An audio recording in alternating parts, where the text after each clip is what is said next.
stop cursing at them, and they ended up sending me back to my cell. Unbelievably, the next day they summoned me again to tell me that for the time being, I was free.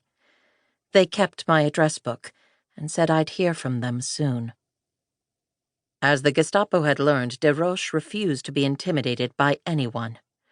A willful, real-life female version of Indiana Jones, she told an interviewer many years after the war, "You don't get anywhere without a fight, you know.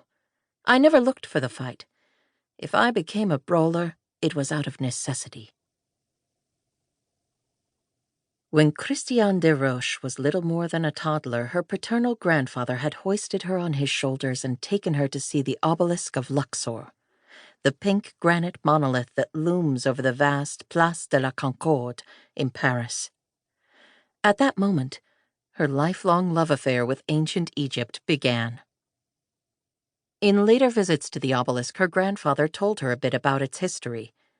It was more than 3,000 years old, he said, created during the reign of Ramses II, one of Egypt's most powerful pharaohs, to stand guard outside a temple in the royal city of Thebes, now Luxor.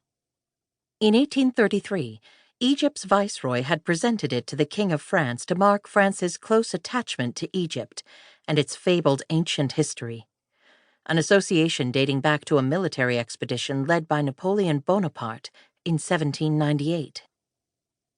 The primary purpose of Napoleon's mission had been to annex Egypt to France, establishing his country as the dominant military power in the Mediterranean, and in the process undermining the interests of its arch-rival, Britain. But several dozen members of Napoleon's party had embarked on a very different quest. Experts in various fields, they included artists, engineers, linguists, cartographers, historians, mineralogists, botanists, and other scholars, all there to study Egypt and its people, both past and present. The military campaign was an almost immediate disaster. 1 month after the French arrived in Egypt, the British fleet, under the command of Admiral Horatio Nelson, defeated the French Navy at the Battle of the Nile. The scholarly expedition, however, proved to be a success beyond anyone's imagination.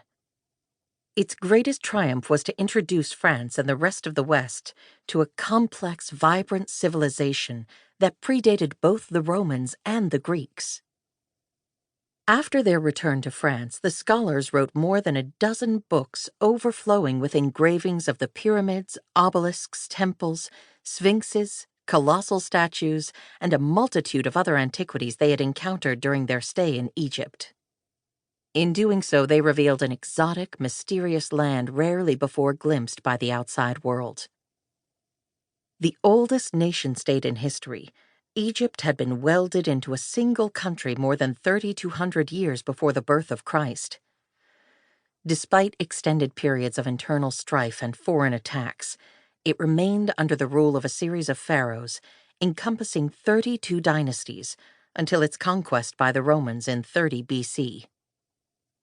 The Egyptians' invention of the concept of a unified nation whose population shared a common identity was remarkable not only for its impact on the world, but also for its longevity. The pharaonic state, as originally conceived, lasted for 3 millennia, the Cambridge Egyptologist Toby Wilkinson observed. By comparison, Rome barely managed 1 millennium, while Western culture has yet to survive 2. As a child, Christiane Desroches had no interest in the arcane details of the history of ancient Egypt, or, for that matter, of the obelisk of Luxor. What fascinated her were the mysterious hieroglyphs engraved on the obelisk's 4 sides, particularly the representations of birds and animals. "Those images spoke to me," she said decades later. So did the Egyptian antiquities on display at the Louvre, also one of her favorite childhood haunts. There she studied brightly colored papyrus scrolls of Egyptians working in the fields. These funny men with their faces and feet in profile. The stick-like figures were strange-looking, to be sure, yet the scenes seemed familiar to her. Every summer she and her older brother spent several weeks with a great-uncle and aunt who lived in the countryside near Grenoble in the French Alps. The two spent much of their time playing with the children of local peasants and learning how to milk cows and harvest wheat and grapes.